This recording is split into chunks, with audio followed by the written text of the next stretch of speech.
The Scalpel with Dr. Keith Rose.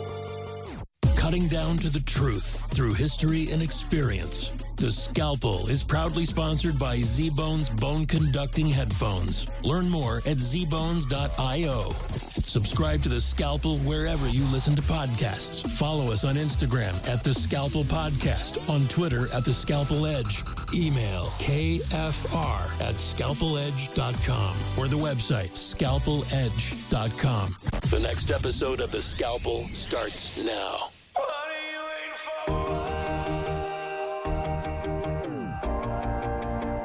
What are you waiting for?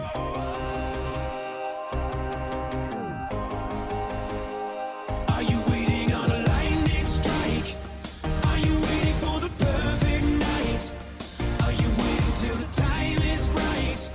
What are you waiting for? Welcome to The Scalpel. This is Dr. Keith Rose. I apologize. I haven't been at the microphone for the past few days. That's because I've been working doing my day job and working with a lot of other folks to aid our friends in Afghanistan, to help in some small way try to head off an impending disaster. And as I sat back this evening and started to look at everything that had gone on today and this past week, I remembered a book that I had read, The Gathering Storm by Winston Churchill. And I wanted to go back and I wanted to see what was happening in the world around the turn of the 20th century. Around 1929 to be exact, because that was almost 100 years ago. 100 years, 5 generations, however you want to call it, over 100 years ago, or almost. The year was 1929, as Churchill wrote. 1929 reached almost the end of its third quarter under the promise and appearance of increasing prosperity. Now remember, Winston Churchill wrote this book. He says, increasing prosperity, particularly in the United States. Extraordinary optimism sustained an orgy of speculation. Books were written to prove the economic crisis was a phase which expanding business organization and science had at last mastered. What Winston Churchill's talking about is in 1929, they were writing books to prove that the economic crisis was just a phase and that business and science had at last mastered the prevention of an economic crisis. In fact, he said, we are apparently finished and done with economic cycles as we have known them. This is a quote from the president of the New York Stock Exchange in September of 1929. He was one of the smart guys. He was one of the guys that followed the economic science. But in October, a sudden and violent tempest swept over Wall Street. The intervention of the most powerful agencies failed to stem the tide of panic sales. A group of leading banks constituted a $1 million pool to maintain and stabilize the market, but it was all in vain. The whole wealth so swiftly gathered in the paper values of previous years vanished almost overnight. Churchill went on to write, the prosperity of millions of American homes had grown upon a gigantic structure of inflated credit, now suddenly proved phantom. Apart from the nationwide speculation in shares, which even the most famous banks had encouraged by easy loans, a vast system of purchase by installment of houses, furniture, cars, and a numberless kinds of household conveniences and indulgences had just grown up. And now they all fell together. The mighty production plants were thrown into confusion and paralysis. But yesterday, there had been the urgent question of parking the motor cars in which thousands of artisans and craftsmen were beginning to travel to their daily work. But today, the grievous pangs of falling wages and rising unemployment afflicted the whole community. And engaged till this moment in the most active creation of all kinds of desirable articles for the enjoyment of millions. You see, people that made things, lots of things, thousands of things for the enjoyment of millions almost stopped working overnight.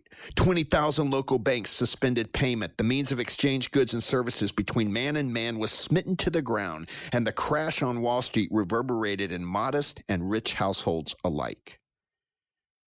It should not, however, Churchill writes, be supposed that the fair vision of far greater wealth and comfort, ever more widely shared, which had entranced the people of the United States, had nothing behind it but delusion and market frenzy. Never before had such immense quantities of goods of all kinds been produced, shared, and exchanged in any society. There is, in fact, no limit to the benefits which human beings may bestow upon one another by the highest exertion of their diligence and skill. The splendid manifestation had been shattered and cast down by vain, imaginative processes and greed of gain which far outstripped the great achievement itself. And that's what happened. We had a massive market crash. All the books, all the science, all the production, all the smart people did not pay attention to the actual situation on the ground in the United States of America. And what happened is a complete collapse of the stock market in the years between 1929 and 1932. And there was an unrelenting fall in prices and consequent cuts in production, and it caused massive widespread unemployment. And we've seen that in the breadlines of the pictures. We talk about it. We talk about the Great Depression, but do we really understand why it happened? Yes, that's just history, but it's history that we need to pay attention to, because the Great Depression happened in between the First and Second World Wars. After the First World War, America, and unfortunately I believe in invincible ignorance, said that they were going to obtain concessions from Germany. And they did obtain some concessions financially. But in the process, they loaned Germany the money to repay the concessions. And they loaned Germany far more money than they received back. Churchill writes about this. He writes about this folly. It seems only the banks, only the large institutions probably made money during that time, because there was a massive transfer of wealth back and forth that did nothing for the United States of America, but at that time probably made a lot of individuals a lot of money. Churchill writes about the time after the First World War. He says, the multitudes remained plunged in ignorance, and their leaders, seeking their votes, did not dare to undeceive them. Churchill bitterly recalled a, quote, refusal to face unpleasant facts, desire for popularity and electoral success, irrespective of the vital interests of the state. American readers watching their government's unceremonious departure from Afghanistan, and then listening to Joe Biden try with great difficulty to justify this unholy mess that he has made, might find just at least some of Churchill's critique of interwar Britain uncomfortably familiar with the current state of the United States. Churchill was a man that history has shown to have great intelligence and great understanding and great discernment. He saw what America did and why they had a financial crash in between the two wars. He saw what was happening in Britain and in the U.S. when leaders or government leaders, the bureaucracy, just sought to seek votes to maintain power, irrespective of the vital interests of the state. And now, in 2021, with a Biden administration unmoored from morality, unmoored from truth, we are witnessing the destruction of a nation. And the warning signs were there. The warning signs were there after Benghazi, when we abandoned Americans at a small embassy and base in Benghazi, Libya. We abandoned them. And while that was a small city where we abandoned the Americans, there was a small fire that burned that embassy. We now have a roaring furnace consuming an entire nation in Afghanistan. And the same people in the State Department and in the government who were authors of the short story Benghazi are now first authors of the novel or the series or the multi-part series, which has become Afghanistan, the Unforced Tragedy. Because as this country struggles, unless we look back like Winston Churchill did at history, even recent history, and understand what is happening, we will live through another storm. And I would say we're really close. We are in the gathering storm phase once again. Now, I'm not talking about a little storm that will cause problems. I'm talking about a storm that could destroy a nation. Churchill just looked back at World War I and understood what was happening in America and Britain. He knew what he needed to do to prevent the tragedy that became World War II. But no one wanted to listen to him at that time. No one wanted to listen to a great mind like Winston Churchill until the Germans were bombing London, until the Germans were trying to destroy Great Britain. And so I'm looking back at history. I'm looking back at recent history, at what we have done in Afghanistan for 20 years, what 7 people have done in the Biden administration, who are the same 7 people that were working in the Obama administration. That would be Joe Biden and his chief of staff, Ron Klain, Susan Rice, Anthony Blinken, who actually worked for Susan Rice in the Obama administration, Jake Sullivan, and the fat twin generals, General Austin and General Milley. Those 7 people that worked in the Obama administration have moved forward in a Biden administration. And they have graduated from a Benghazi to a full-blown national Afghanistan, where we have not only abandoned Americans, but we have aided and abetted a terrorist organization, allowing them to wipe out people that choose to only live free in their nation. Those people are the Afghan resistance fighters. They're in the Panjshir. They share a storied history passed down to them by Masood, the lion of the Panjshir, who was killed right before 9/11 by al-Qaeda because they knew the man had gravitas and they knew the man had strength in Afghanistan and they had to get rid of him. And they knew America would be unhappy with them when bin Laden carried out his raid. So he was executed. Now, 20 years later, his son is the chief military lieutenant for Amarullah Saleh, the de facto president of Afghanistan, the head of the freedom fighters that are fighting in the Panjshir. And they need help. But they're not getting it from the United States. In fact, not only are they not getting help, they're being hindered. There was a large ammo dump in the Panjshir. It was our ammo dump, and we would share it with the Afghans, the Afghan military. Yet before we left Bagram, that dump was destroyed by the U.S. forces under orders. And from what I'm hearing from all my sources, under orders and pressure coming down from the Joint Chiefs and the State Department.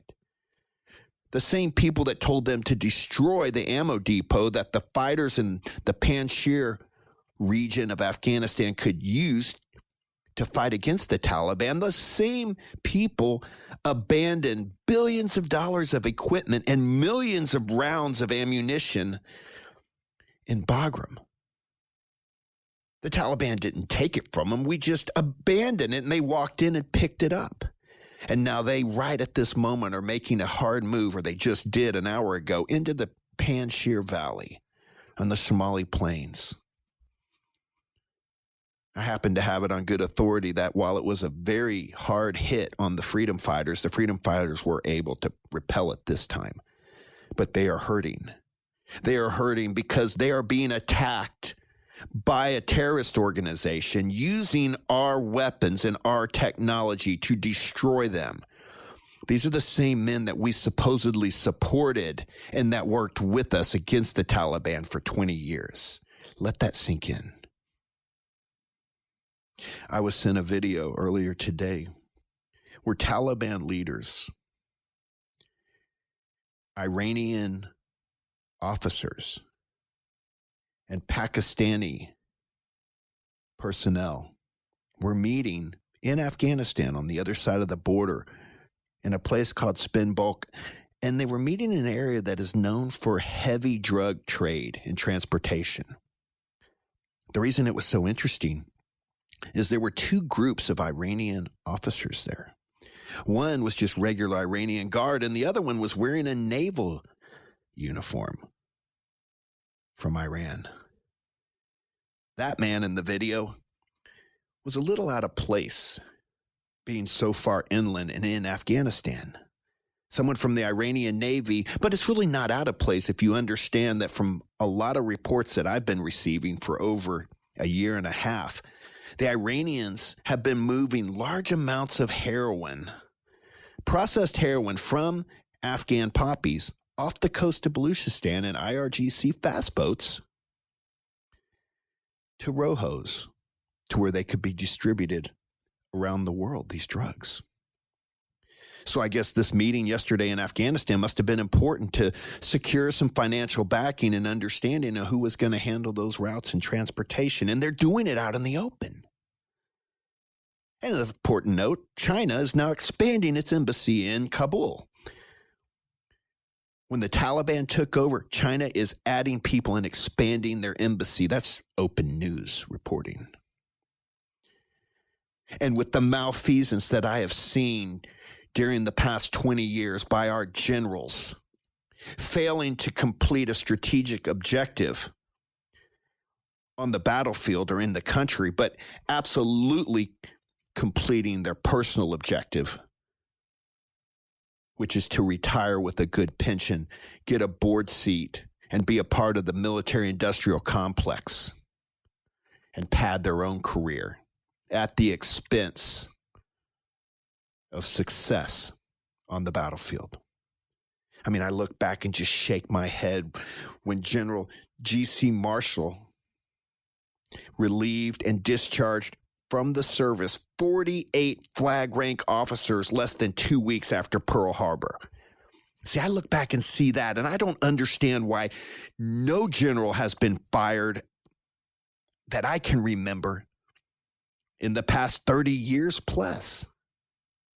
Then in early 1942, if you look at history, General Marshall relieved 49 more. That's 97 flag rank officers were relieved of duty, fired for not doing their job. Yet we don't do that now. Marshall, he discarded seniority and War Department succession schedules and plans and began to pull up officers at every level as we entered World War II. And he bypassed senior officers all over the services. Ship captains at that time were first lieutenants who had 60 days to demonstrate results and command abilities. And if they didn't, they were relieved and replaced. But if they did, they stayed and commanded. And that's what's needed today. Personally, I would fire every 3- and 4-star general and admiral that we have right now. I would make the new chairman of the Joint Chiefs, he would be the commandant of the Coast Guard. Don't laugh. They're run better than the Joint Chiefs. And the only service they have right now, I believe, that's working well is the Coast Guard. I'd have the submarine service and the Coast Guard run the selection board, and then we would find officers that wanted to lead and serve. And we wouldn't be running officers that spoke truth out of the service. like the lieutenant colonel in the Marines, who was fired or had to resign, only pointing out that someone should be held accountable for the malfeasance which was the exit of American troops in Afghanistan. And that's what we need today. But we don't have that kind of retrospection. We don't have that kind of inner looking in ourselves and understanding what we do right and wrong. And because we don't do that, people are dying right now in Afghanistan. They're American citizens. Now, the State Department says they're only 150, but they're American citizens in Afghanistan right now that I believe are over 1,000, 2,000, maybe even more.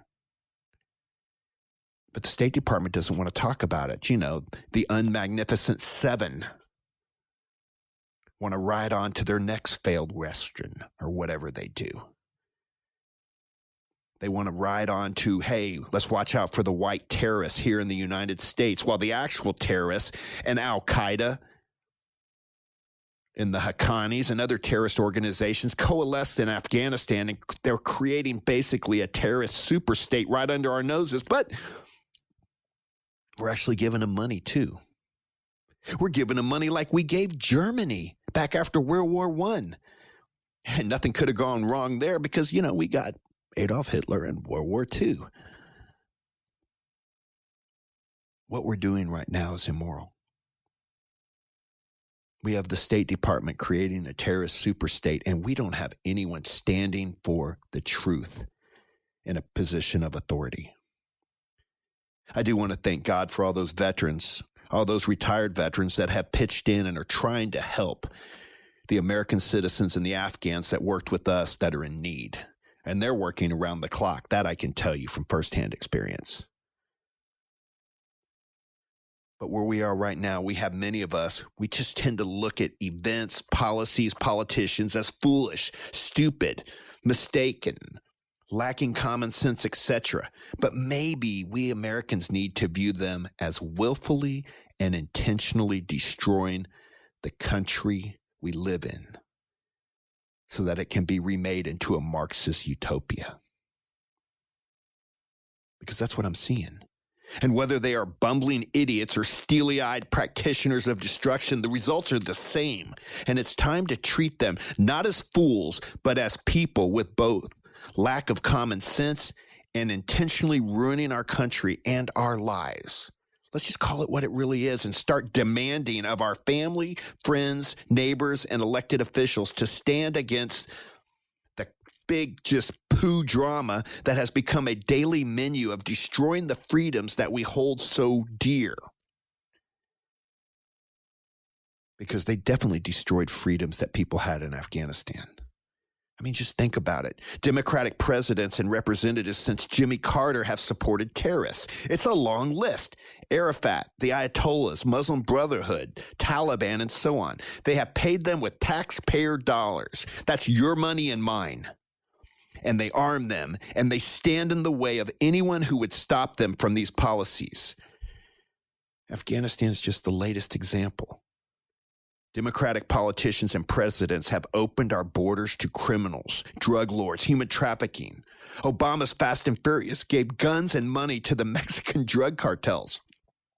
And now Biden is inviting, quote, immigrants to cross the border without any effort whatsoever to prevent COVID, while he is demanding every American business mandate a COVID vaccine. What about that? We have an open border where anyone can come across without proof of a vaccine, and they're placed on planes without proof of a vaccine, and they're transported all over the country without proof of a vaccine, yet the same administration that is facilitating that is pressuring businesses and corporations to require positive vaccine status for their employees. And I think that's criminal. I think it's immoral. And companies that bend to that hate our nation because there's no support for that.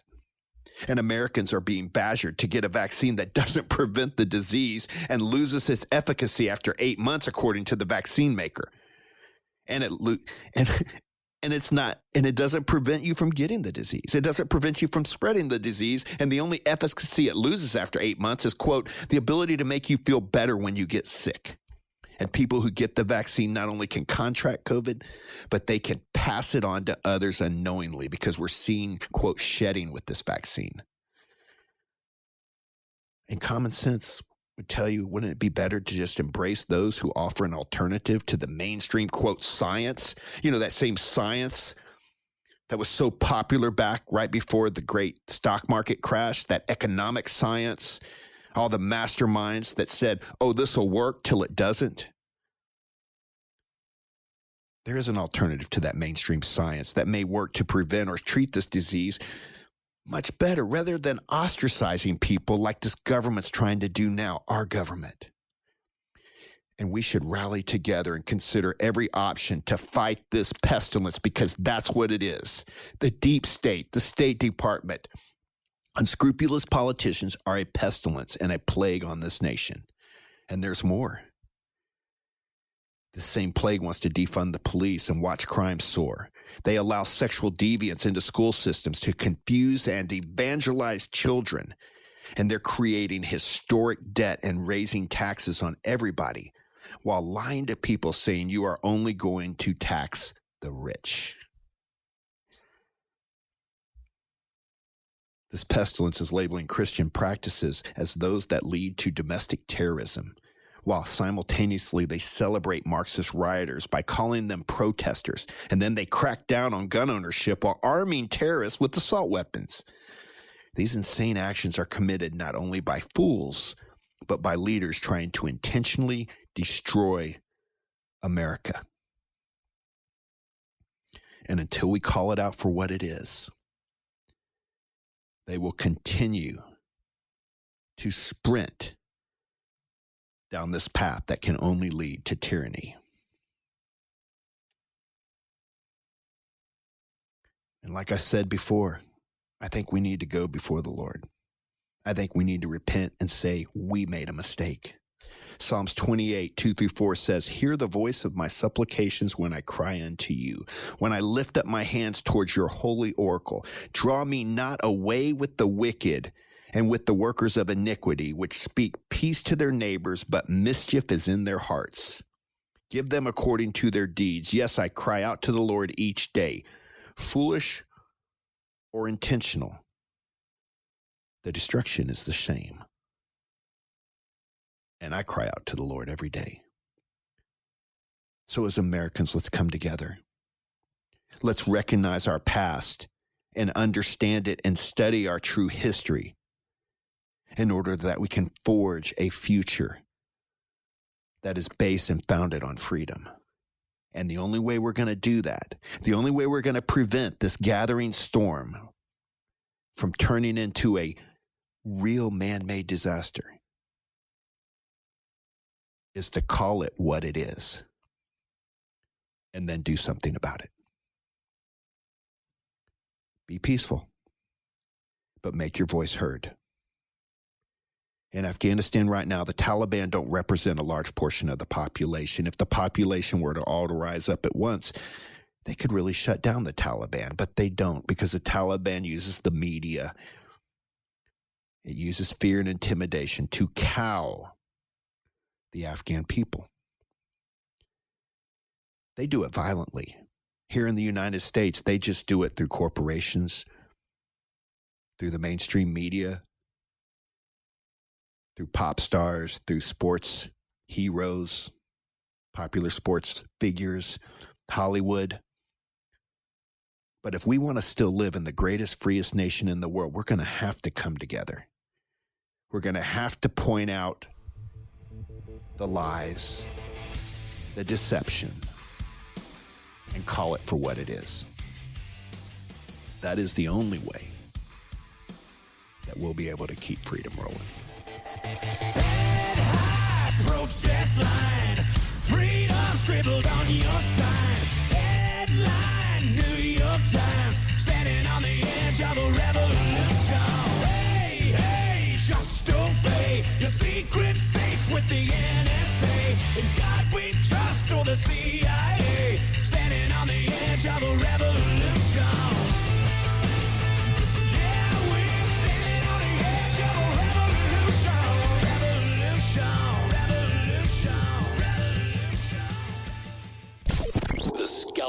with Dr. Keith Rose. The Scalpel is proudly sponsored by Z-Bones Bone Conducting Headphones. Learn more at zbones.io. Give us a 5-star rating on Apple Podcasts and subscribe to The Scalpel wherever you listen to podcasts. Follow us on Instagram at The Scalpel Podcast, on Twitter at The Scalpel Edge. Email kfr@scalpeledge.com or the website scalpeledge.com.